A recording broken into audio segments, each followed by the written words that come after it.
పరిశుద్ధమైన నామముకు స్తోత్రం కలుగును గాక. కూడి ఉన్న మీ అందరికీ నా హృదయపూర్వక వందనాలు, అందరికి వందనాలు. మరి సమయంలో పరిశుద్ధ గ్రంథమైన బైబిల్ నుంచి మార్కు సువార్తమానము 11వ అధ్యాయము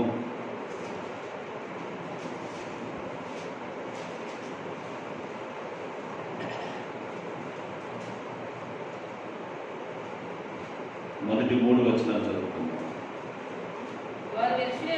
వారు యెరూషలేమునకు సమీపించి ఒలీవల కొండ దగ్గరనున్న బెత్ఫాగే బేతనియా గ్రామంలోకి వచ్చినప్పుడు ఆయన తన శిష్యులను ఇద్దరిని చూసి, మీ ఎదుట ఉన్న గ్రామంలోకి వెళ్ళి అందులో మీరు ప్రవేశింపగానే కట్టబడిన ఒక గాడిద పెద్ద కనబడును.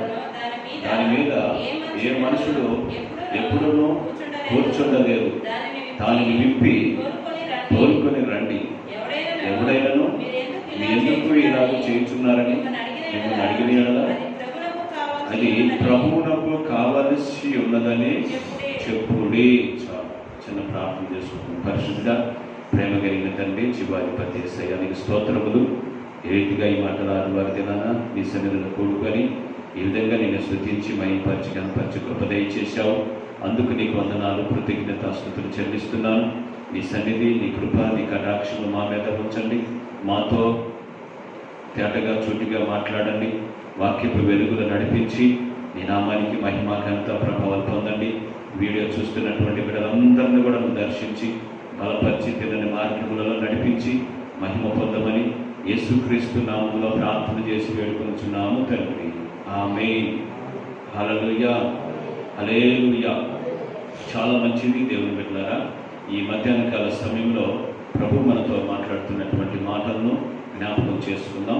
ఏంటంటే మరి ఇక్కడ చదవబడిన లేఖన భాగంలో మనం చూసినట్లయితే యేసుక్రీస్తు ప్రభు యెరూషలేము దేవాలయంకు వెళ్ళాలని యెరూషలేముకు సమీపించినప్పుడు ఆయన మరి బెత్ఫాగే బేతనియా గ్రామానికి వచ్చినప్పుడు శిష్యులతో చెప్పాడు, మీరు బేతనియా అనే గ్రామానికి వెళ్ళండి. వెళ్ళినప్పుడు అక్కడ కట్టబడిన ఒక గాడిద పిల్ల మీకు కనిపిస్తుంది. ఆ గాడిద పిల్లను కట్టబడినటువంటి గాడిద పిల్ల కనిపిస్తుంది. దాన్ని మీరు తీసుకొని రండి. ఎవరైనాను ఏమైనా మిమ్మల్ని అభ్యంతరపరిచినప్పుడు ఈ గాడిద పిల్లను ఎందుకు మీరు విప్పుకొని మరి వెళ్తున్నారని చెప్పి అడిగినప్పుడు వాళ్ళు అడిగినటువంటి మాటకు మీరు చెప్పాల్సిన సమాధానం ఏంటంటే, ఇది ప్రభువుకి కావలసి ఉన్నది అని మీరు చెప్పండి. హల్లెలూయా. ఇది ప్రభువుకి కావలసి ఉన్నదని చెప్పండి అని చెప్పారు. అయితే దేవుని బిడ్డలారా, కట్టబడినటువంటి గాడిద పిల్ల మీద యేసు ప్రభువును ఎక్కించుకొని యెరూషలేము దేవాలయం దగ్గరికి వెళ్ళాలని యేసు ప్రభు చెప్పినటువంటి మాట. అయితే ఈరోజు ప్రభు మనతో మాట్లాడుతున్న మాట ఏంటంటే, కట్టబడినటువంటి గాడిద ఈ గాడిదను కట్టబడి ఉంది. అంటే ఈ రోజున దేవుని ప్రజలు అనేక మంది బంధకాలతో కట్టబడి ఉన్నారు. బంధకాలతో కట్టబడినటువంటి దేవుని ప్రజలు ఈరోజు ప్రభు చెప్తున్నాడు, ఈ బంధకాలన్నిటి నుంచి కూడా ఆయన విడిపించుతానని చెప్తున్నాడు. హల్లెలూయా. కట్టబడి ఉన్నటువంటి గాడిద విప్పబడకుండా యేసు ప్రభు ఆ గాడిద మీద కూర్చోలేడు, ఊరేగలేడు. అయితే కట్టబడి ఉన్న గాడిద పిల్ల విప్పబడితేనే, కట్టులు విప్పబడితేనే యేసయ్య ఆ గాడిద మీద కూర్చొని ఆయన మహిమపరచబడతాడు. స్తోత్రం చెప్పండి. హల్లెలూయా. కనుక ఏ బంధకాలతో కట్టబడ్డామో ఈ మధ్యాహ్న కాల సమయంలో ప్రభు చెప్తున్నాడు, ఎటువంటి బంధకాలతో కట్టబడ్డా, రోగం అనే బంధకాలతో కట్టబడ్డా, సమస్యలనే బంధకాలతో కట్టబడ్డా, అలాగే దయ్యపు శక్తుల చేత లేకపోతే దయ్యపు సాతాను యొక్క కట్టులతో కట్టబడ్డా, ఎటువంటి కట్టులతో కట్టబడ్డా విప్పే యేసయ్య నా ప్రభు అయిన యేసుక్రీస్తు వారు ఉన్నాడు. హల్లెలూయా. ఆయన విప్పుతాడు.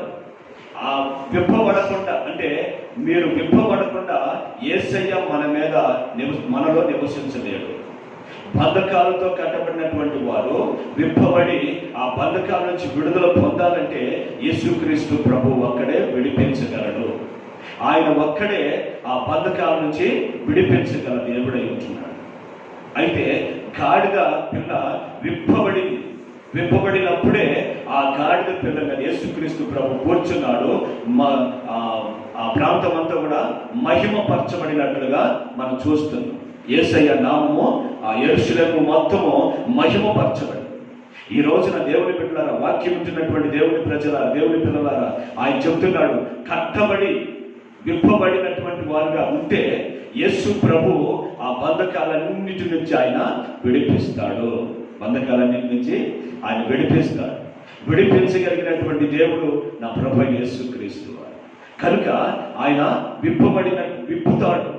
విప్పబడినటువంటి వారుగా ఉంటే బంధకాల నుంచి ఎవరైతే బయటకు వస్తారో వారిలో ఆయన నివసించి వారికి ఉన్నటువంటి బంధకాలన్నిటి నుంచి విడిపిస్తాడు. అయితే కట్టబడినటువంటి వారు విప్పబడాలి, విడుదల పొందాలి. అది ఎవరి వలన అవుతుంది? ఎవరికి సాధ్యం అంటే నా ప్రభు యేసుక్రీస్తు వారికి ఒక్కడికే సాధ్యం. అందుకనే ఆయన 2020 సంవత్సరాల క్రితం భూమి మీదకు వచ్చి ఆయన సర్వ మానవాళి కోసము శిలువలో బలిగా అర్పణగా అర్పించుకున్నారు. ప్రతి ఒక్కరిని విడిపించాలని, ప్రతి ఒక్కరిని వాళ్ళకున్న బంధకాల నుంచి ప్రతి మనిషి ఏదో ఒక బంధకాలతో కట్టబడి ఉన్నారు, ఏదో ఒక బంధకాలతో కట్టబడి ఉన్నారు. వీడియో చూస్తున్న దేవుని బిడ్డారా, దేవుని వాక్యాన్ని గురించిన దేవుని బిడ్డారా, ఆయన చెప్తున్నాడు, కట్టబడినటువంటి మిమ్మల్ని ఆయన విడిపిస్తానని చెప్తున్నాడు. ఆ రోజున కట్టబడిన గాడిద విప్పబడింది. దాని మీద యేసయ్య కూర్చొని యెరూషలేము మొత్తం కూడా మహిమపరచబడ్డాడు, ఊరేగించబడ్డాడు. అయితే ఈ రోజున ఏ బంధకాలతో కట్టబడ్డావో ఆయన స్వతంత్రత కలుగు చేస్తానని చెప్తున్నాడు. స్వతంత్రత కలుగు చేస్తానని చెప్తున్నాడు. బంధకాల నుంచి విడిపించి ఫ్రీడమ్ని, స్వతంత్రతగా సొంతగా దేవుణ్ణి ఆరాధించేటట్లుగా ఆ బంధకాలన్నింటి నుంచి విడుదల పొంది స్వేచ్ఛగా దేవుణ్ణి మహిమపరుస్తూ స్వేచ్ఛగా ఉండే దేవుని ప్రజలుగా ఆయన ఉంచాలని ఆయన కోరుకుంటున్నాడు.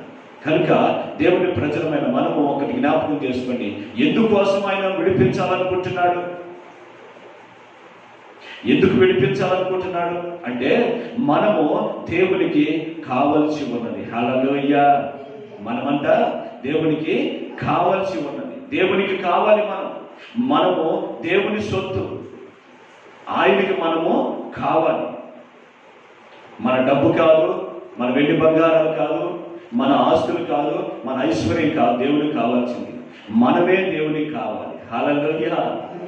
మనమే దేవునికి కావాలి. ఆయన చెప్తున్నాడు, ఇది ప్రభువుకి కావలసి ఉన్నది అని చెప్పండి అన్నాడు కదా. ఎవరు కావాల్సి ఉన్నది? ప్రభువుకి. అంటే మనము దేవునికి కావలసిన వారు. మనల్ని కోరుకుంటున్నాడు దేవుడు. మన ఆస్తిని కోరుకోవట్లా, మన వెండి బంగారాలు కోరుకోవట్లా, మనకు కలిగింది ఏది కోరుకోవట్లేదు. ఆయన కోరుకునేది ఏంటంటే మనమే ఆయనకు కావాలి. ఈ లోకంలో ఉన్నటువంటి ప్రజలందరూ కూడా దేవునికి కావాలి. స్తోత్రం చెప్పండి. ఎవరు కావాలి? యేసయ్యకి కావాలి.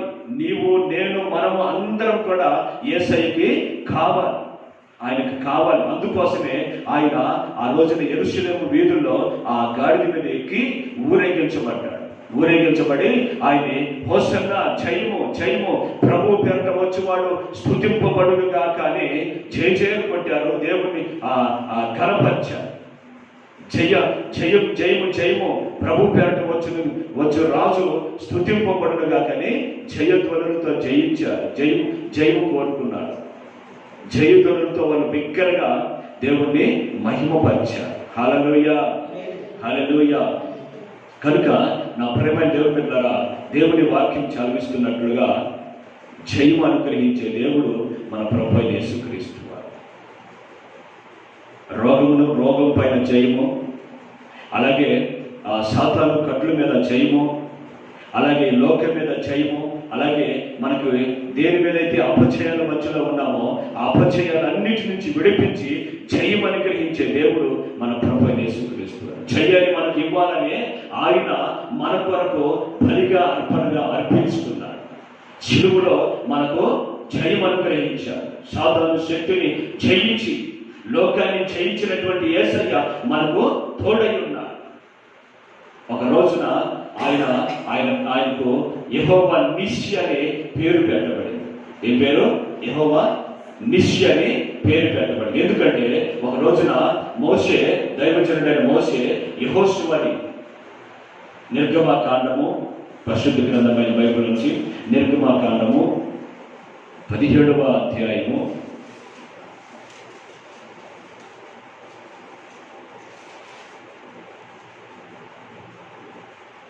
8-9 వచనాలు. తరువాత అమాలేకీయులు వచ్చి రెఫదీములో ఇశ్రాయేలుతో యుద్ధము చేయగా మోషే యెహోషువతో మన కొరకు మనుషుల్ని ఏర్పరిచి వారిని తీసుకొని బయలువెళ్ళి అమాలేకీయులతో యుద్ధము చేయము. స్తోత్రం చెప్పండి. హల్లెలూయా.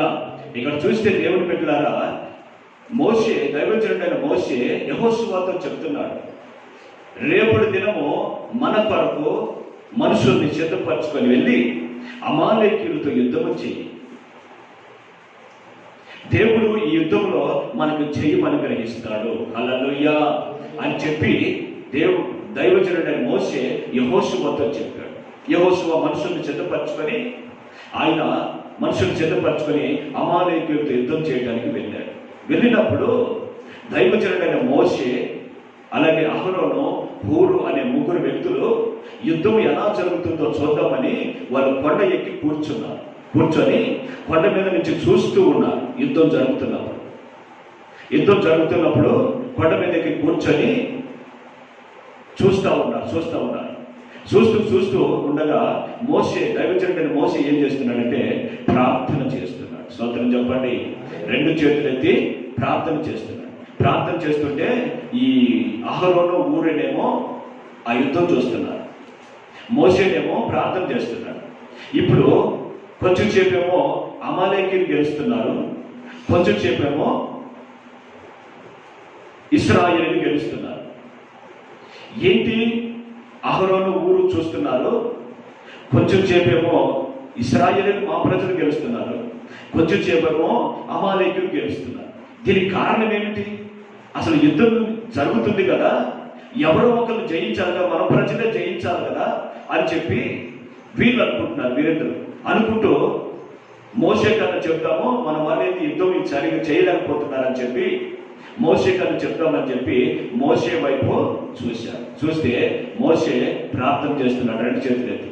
మోషే 2 చేతులు ఎత్తి ప్రార్థన చేస్తున్నప్పుడు యెహోషువ ఇశ్రాయేలు ప్రజలు గెలుస్తున్నారు, వాళ్ళు ఓడిస్తూ తరుగుతున్నారు.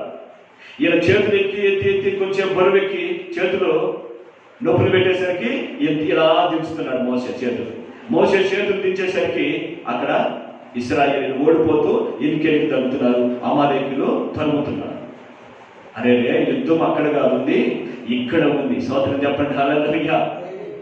యుద్ధము ఇక్కడ ఉందని చెప్పి మోషే 2 చేతులు ఎత్తి పైకి ఎత్తి ప్రార్థన చేస్తున్నప్పుడు ఊరు, అహరోను ఏం చేశారంటే ఒక చెయ్యి అహరోను, ఒక చెయ్యి ఊరు పట్టుకున్నారు. యుద్ధంలో జయం వచ్చేంత వరకు, స్తోత్రం చెప్పండి, యుద్ధంలో జయం వచ్చేంత వరకు వాళ్ళు మోషే ప్రార్థన ఆపలేదు. వీళ్ళు చేతులు దించరు, చేతులను బలపరిచి ఆదుకున్నారు ఇద్దరు. ఈ దేవుని ప్రజలు చేతులెత్తి ప్రార్థించడం వలన దేవుడు తన ప్రజలకి జయం అనుగ్రహిస్తాడు. హల్లెలూయా.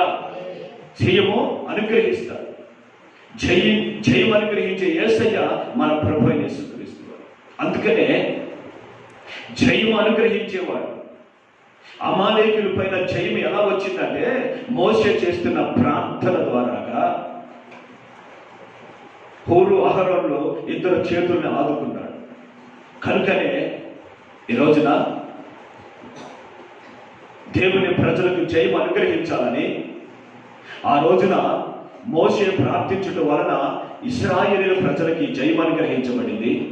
ఆ రోజున చెప్పబడిన మాట ఏంటంటే యెహోవా నిషి అంటే జయధ్వజము అని చెప్పబడింది. 14వ వాక్యం చదవండి. అప్పుడు యెహోవా మోషేతో ఇట్లా నేను అమాలేకీయుల పేరు 15వ వచనం చదవండి. తరువాత మోషే ఒక బలిపీఠమును కట్టి దానికి యెహోవా నిషి అని పేరు పెట్టి, స్తోత్రం చెప్పండి. తర్వాత మోషే ఒక బలిపీఠాన్ని కట్టి ఆ బలిపీఠానికి యెహోవా నిస్సి అని పేరు పెట్టాడు. అంటే యెహోవా నిస్సి అంటే జయధ్వజము, జయధ్వజము. ఆ రోజున అమాలేకీయుల పైన మోషే ఇశ్రాయేలీయుల ప్రజలకి జయం అనుగ్రహించబడింది. ఎందుకంటే మోషే ప్రార్థించటం వలన ఈ రోజున దేవుని ప్రజలు ఎవరి ఇంట్లో వాళ్ళు ఉండి ఊరక నిలుచుండి ప్రార్థించుట వలన, రెండు చేతులు ఎత్తి ప్రార్థించుట వలన దేవుడు ఈ కరోనా వైరస్ పైన జయం అనుగ్రహించే దేవుడు అయి ఉంటున్నాడు. స్తోత్రం చెప్పండి. రోగం మీద జయం అనుగ్రహించే దేవుడు, సమస్యల మీద జయం అనుగ్రహించే దేవుడు, అలాగే సాతాను శక్తుల మీద జయం అనుగ్రహించే దేవుడు అయి ఉంటున్నాడు. కనుక మనకు జయం కావాలి, జయం అనుగ్రహించబడాలి అంటే ప్రార్థించాలి. స్తోత్రం చెప్పండి. రెండు చేతులు పైకెత్తి ప్రార్థించాలి. ప్రార్థన చేసే సమయాలు మీరు జ్ఞాపకం చేసుకోండి. ప్రార్థన తెల్లవారుజామున వేసి ప్రార్థించాలి, కన్నీరు కార్చాలి, రెండు చేతులు పైకెత్తి జయము కొరకు ప్రార్థన చేయాలి. జయము అనుగ్రహించబడింది, జయము అనుగ్రహించబడింది. కనుక నా ప్రేమ దేవుని బిడ్డలారా, జయ జీవితాన్ని మనకు అనుగ్రహించడానికే మన ప్రభువైన యేసుక్రీస్తు వారు మనకు జయం అనుగ్రహించాలని ఆయన కోరుకుంటున్నాడు. ఇంకొక మాట మనం చూస్తాం. యోహాను సువార్తమానంలో, యోహాను సువార్త 16వ అధ్యాయము 33వ వచనం.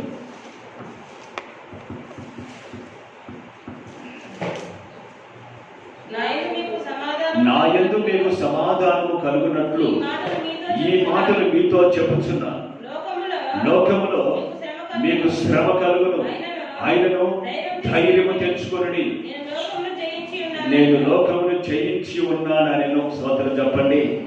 ఇక్కడ చూస్తున్న ప్రేమ దేవుని బిడ్డలారా, లోకములో నా యందు మీకు సమాధానము కలుగునట్లుగా యేసు ప్రభు నందు మనకి సమాధానం కలగా యేసు ప్రభు చెప్పాడు.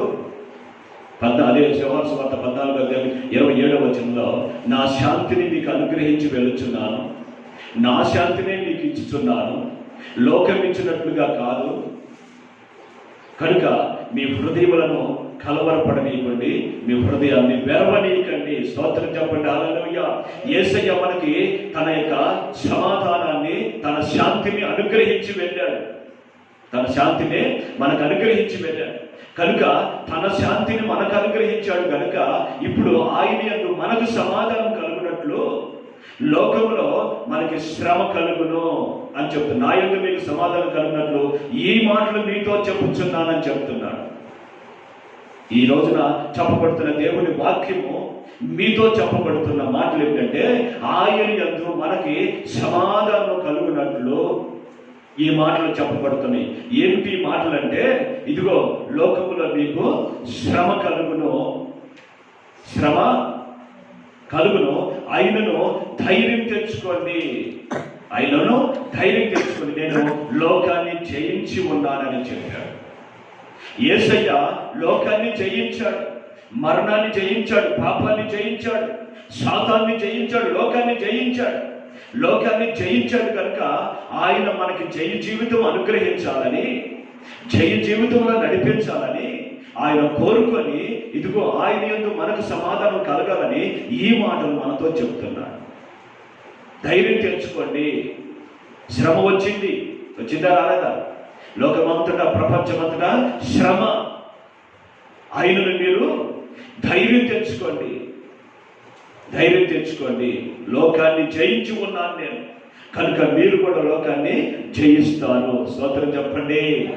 మీరు కూడా లోకాన్ని జయిస్తారు అని మన ప్రభువైన యేసుక్రీస్తు వారు చలవిస్తున్నారు. కనుకని దేవుని బిడ్డలారా, ఆయన లోకాన్ని జయించాడు. అందుకని ఆయన్ని ఊరేగించేటప్పుడు, ఇదిగో ప్రభు పేరుట వచ్చేవాడు స్తుతింపబడును గాక, హోసన్నా, జయము జయము జయమని జయజయలు కొట్టారు, జయజయలు కొట్టారు. జయమే నా ఊపిరి, జయ జీవితమే నా గురి, జయమే నా ఊపిరి, జయ జీవితమే నా గురి, హోసన్నా పాడెదను, యేసుతో సాగెదము,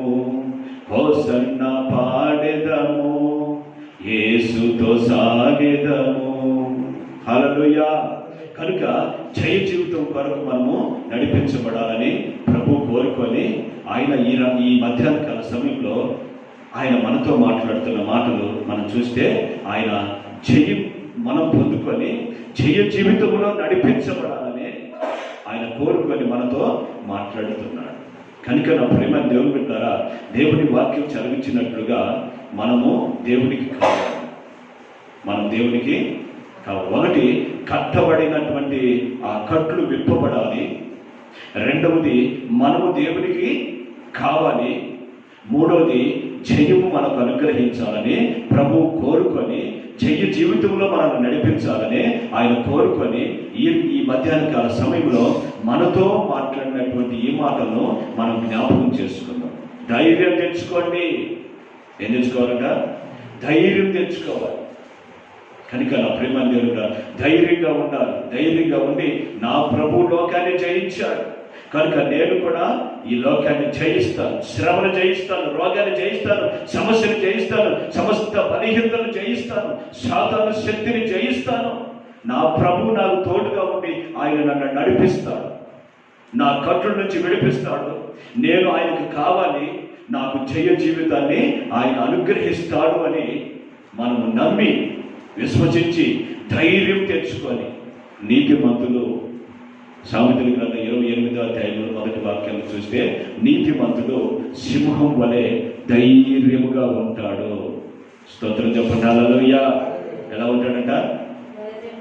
నీతిమంతుడు సింహం వలె ధైర్యముగా ఉంటాడు. కనుక నా ప్రేమ దేవుని బిడ్డలారా, ధైర్యం కలిగినటువంటి దేవుని ప్రజలుగా ఉంటే మనకి జయము అనుగ్రహించే దేవుడు మనకున్నాడు. కనుక దేవుని ప్రజలమైన మనము ధైర్యము కలిగి లోకాన్ని జయించుదాం, కట్ల నుంచి విప్పబడదాం. అలాగే మనము దేవునికి కావాలి కనుక మనము దేవునికి అప్పగించుకుందాం. అలాగే మనము ధైర్యం కలిగి ఉంటే, ధైర్యం కలిగి ప్రార్థించి చేతుల పైకి ఎత్తి ప్రార్థించడం వలన దేవుడు మనకి జయం అనుగ్రహిస్తాడు. దేవుడు ఈ మాటలను మన వినికిడిలో నెరవేర్చునుగాక. ఆమేన్.